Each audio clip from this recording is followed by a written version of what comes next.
الحكاية بتبدأ مع بارني إيميرالد.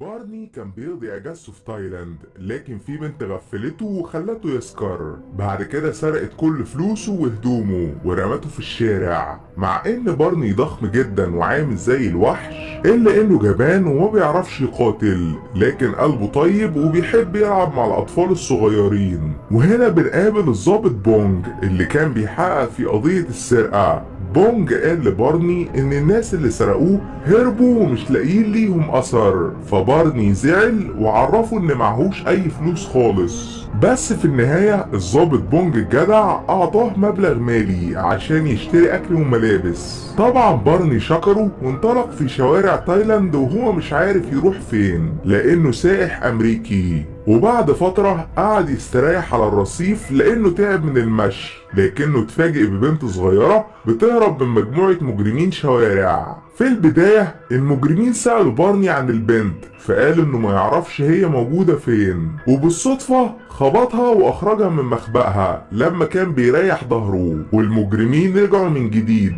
في البداية كلهم خافوا من حجمه وافتكروه قوي، لكنه اترعب من صوت خبط العربيات في الشارع وكشف انه جبان. كلهم حاولوا يضربوا البنت، بس بارني حماها بجسمه عشان ما يأذوهاش. وفي وسط ضرب المجرمين دوكيا ظهرت. دوكيا تبقى اخت البنت وكانت شجاعة جدا لانها ماهرة بفن المواي تاي القتالي. ده غير انها استخدمت جسم بارني لمساعدتها في عمل حركات رهيبة. وفي النهاية هي واختها خلوه يقاتل معاهم ودمروا المجرمين تماما. بعد كده هربوا وسابوا بارني لوحده. دوكيا قالت لاختها كاتن تبتعد عن المشاكل لانها كانت هتأذي نفسها، فكاتن اتأسفت لها على اللي حصل. وهنا بارني ظهر واعطاها القواقع الخاصة بيها واطمن انها ما اتأذتش. طبعا البنتين اتصدموا منه لانه عملاق لكن قلبه طيب، واخدوه لملجأ اليتامى. في الملجأ ده كان موجود واحد من الرهبان ورحب ببارني عشان يقضي الليلة معاه لانه معهوش اي فلوس، فبارني شكره على حسن ضيافته. دوكيا وكاتن رجعوا لوالدتهم اللي زعقت لهم بسبب اللي حصل، وهنا بنعرف ان والدهم اتوفى من سنين طويلة.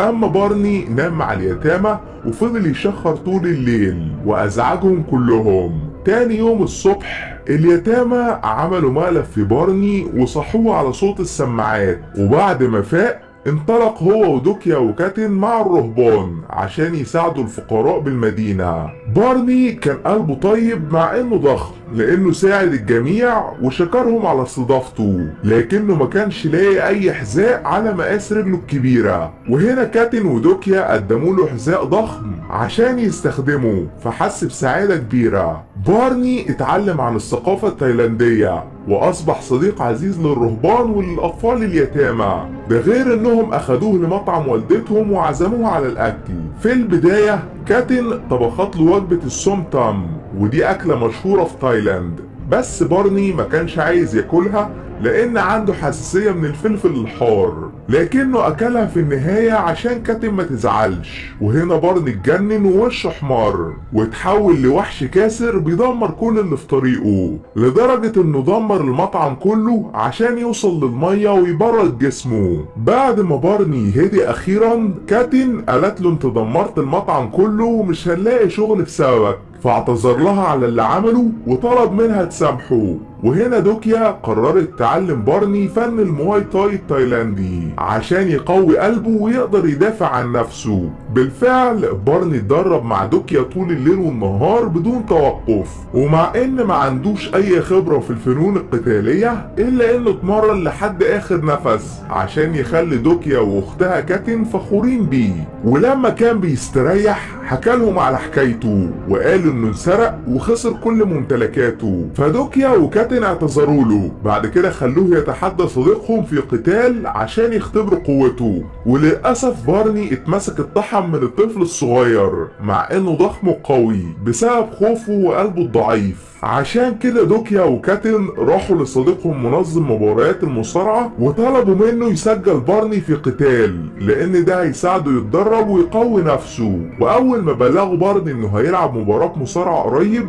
اتأسف وقال انه ما بيعرفش يقاتل وممكن يتمسك يتطحن. فالبنتين فضلوا يتريقوا عليه وقالوا انه جبان وبيخاف من خياله. تاني يوم بارني راح مع كاتن عشان يصلح مطعم والدتها اللي كسره، لكنه بالصدفة لاحظ نفس البنت اللي خدرته وسرقت فلوسه، فجري وراها بأقصى سرعته. وهنا بنعرف ان الضابط بونج هو كمان كان بيتتبع البنت دي هي وعصابتها. في النهاية بارني وصل لمقر العصابة وطلب منهم ياخد الباسبور الخاص بيه لانه عايز يرجع امريكا من جديد. فالمجرمين حجزوه في الغرفة هو وكاتن وبدأوا بالهجوم عليه، لكن من حسن الحظ الضابط بونج ظهر على اخر لحظة وانقذه. بونج معلم في المواي تاي وقدر انه يستخدم مهاراته الاسطورية للدفاع عن بارني وكاتن، ومسك المجرمين طحنهم واحد ورا واحد بسرعة البرق. لما بارني كان في مركز البوليس دوكيا قالت انها هتلعب في بطولة المصارعة عشان تكسب فلوس وتصلح مطعم والدتها، فكاتن وافقت على الخطة وكذبت على امها عشان ما تعرفش ان دوكيا هتدخل بطولة مصارعة خطيرة.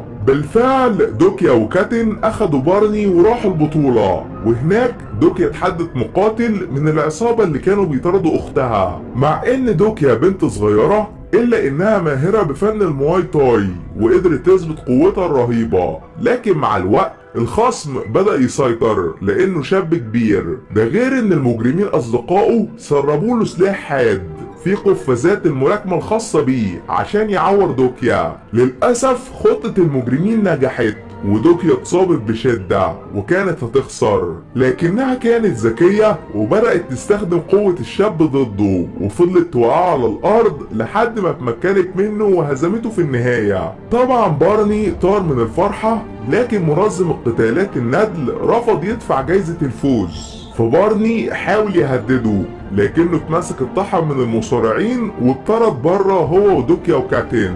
اول ما بارني والبنتين رجعوا والدتهم اتعصبت منهم لان دوكيا وشها كان متبهدل واتصابت بشدة، فدوكيا جريت للشط وفضلت تعيط هي واختها بسبب اللي حصل. ولما بارني شافهم قرر انه لازم يبذل اقصى مجهوده عشان يساعدهم. بارني فضل يشتغل طول الليل والنهار في الميناء عشان يجمع فلوس لوالدة دوكيا وكاتن ويقدر انه يصلح المطعم، ومع الوقت المطعم اتصلح اخيرا ورجع احسن من الاول. بس للاسف كل ما بارني يحاول يشتغل كان بيكسر الاوعية لانه ضخم وقوي، فالبنتين طلبوا من الراهب وعاء ضخم عشان ما يتكسرش وبرضه يطبخ فيه بدون مشاكل. تاني يوم دوكيا راحت للسوق وكانت بتشتري فاكهة البابايا، بس فجأة المقاتل اللي دوكيا خسرته في الحلبة لمحها من بعيد هو واصدقائه ورجع عشان ينتقم. في البداية دوكيا رفضت تقاتله لكنه استفزها.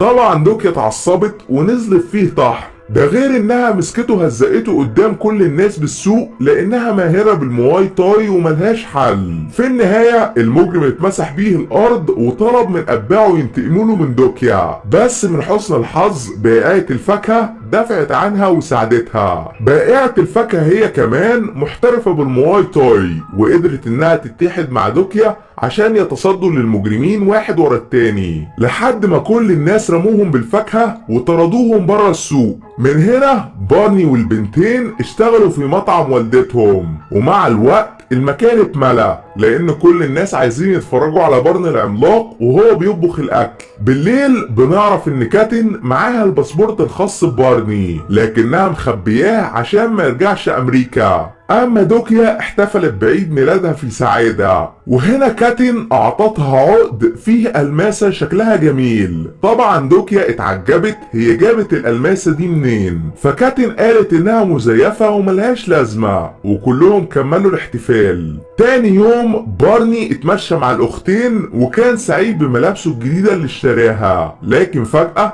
المجرمين ظهروا وخطفوهم في ثواني، ولما بارني حاول يقاتل هددوه بالسلاح وخطفوه هو كمان. وهنا بنعرف ان الألماسة اللي كاتن اعطتها لدوكيا هدية كانت حقيقية وسرقتها من قائد عصابة خطيرة جدا. عشان كده المجرمين طردوها، وبالصدفة واحد من العصابة اكتشف ان الألماسة موجودة مع دوكيا، لكنه لما مسكها لاحظ ان اتباعه هيخونوه وياخدوا الألماسة لنفسهم، فضغط على بطن دوكيا وخلاها تبلع الألماسة. بعد كده خطفها كرهينة وهرب بيها في ثواني. اما بارني وكاتن اتمسكوا من المجرمين وكانوا هيخلصوا عليهم، وهنا بالصدفة كاتن لاحظت ان اكلة السوم تام موجودة على الطاولة فاكلتها لبارني باسرع وقت. طبعا بارني اتجنن لان عنده حساسية من الفلفل الحار ومسك المجرمين دمرهم. بعد كده انطلق عشان يحرر دوكيا من الخطف ودمر كل اللي في طريقه. بارني وكاتن اخدوا الجرار وطردوا العصابة لحد ما وصلوا لمستودع مهجور، وهناك بارني اتمسك الطحن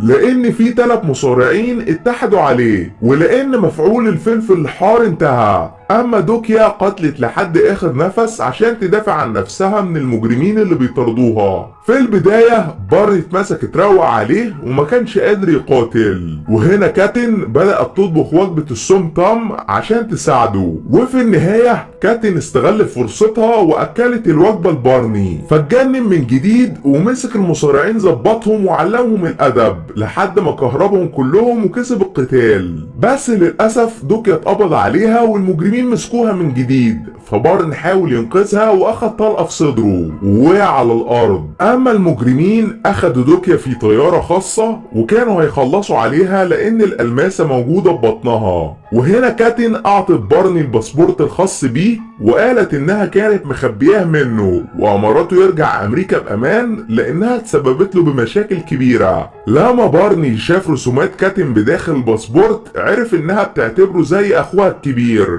فوقف من جديد. بعد كده هجم على الطيارة الخاصة وكسر ازازها بقوته الرهيبة. ده غير انه مسك المجرمين طحنهم واحد ورا واحد بدون رحمة لحد ما دمر الطيارة تماما، وفي النهاية قلبها وفجرها كلها، لكنه للأسف فقد الوعي بسبب نزيف الدم. في البداية دوكيا فضلت تعيط عليه لانه ضحى بنفسه عشانها، لكن كاتن قالت انها هتأكله السوم تام ففاق من جديد وجري من الخوف لانه ما بيحبش الاكلة دي. وده كان ملخص الفيلم. اشترك يا صديقي عشان توصلك اقوى